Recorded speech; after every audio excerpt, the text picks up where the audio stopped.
La journée mondiale du cerf-volant, le lien entre le vaccin contre l'hépatite B et la sclérose en plaques et les gens allergiques aux chats. Nous sommes le jeudi 16 août, je suis Pauline Morsley, bonjour à toutes et à tous. Voici votre concentré d'actualité scientifique sélectionné par Maxi-Science.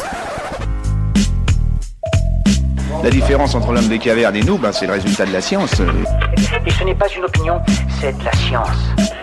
Notre monde n'est pas si moche. Aujourd'hui, c'est la journée mondiale du cerf-volant, l'occasion de se rappeler des recherches scientifiques de Benjamin Franklin en 1752.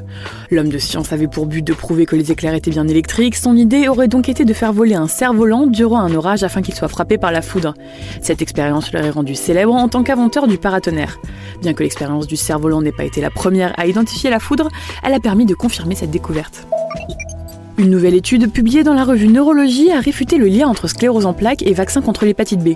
Une nouvelle étude publiée dans la revue Neurologie a réfuté le lien entre sclérose en plaques et vaccin contre l'hépatite B.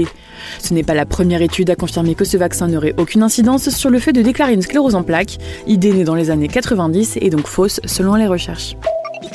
Bonne nouvelle pour les personnes allergiques aux chats, une équipe de chercheurs suisses est en train de mettre au point un vaccin pour lutter contre cette allergie. Il permettrait de supprimer l'ensemble des symptômes et pourrait être disponible dans les 3 prochaines années, à condition qu'il passe avec brio les essais cliniques. Triste nouvelle dans le Finistère, une baleine de 13 mètres s'est échouée sur la plage de Penmark, selon les autorités locales. Il s'agit d'un jeune rorqual commun qui serait décédé en mer pour des raisons inconnues. Cette espèce protégée est le 2e plus grand mammifère au monde après la baleine bleue et ne compte plus que 100 000 spécimens matures dans toutes les mers du globe. C'est tout pour aujourd'hui, merci pour votre fidélité.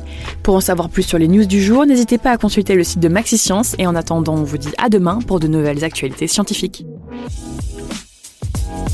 Voilà. Il ne reste plus qu'à vous remercier de votre attention. Au revoir.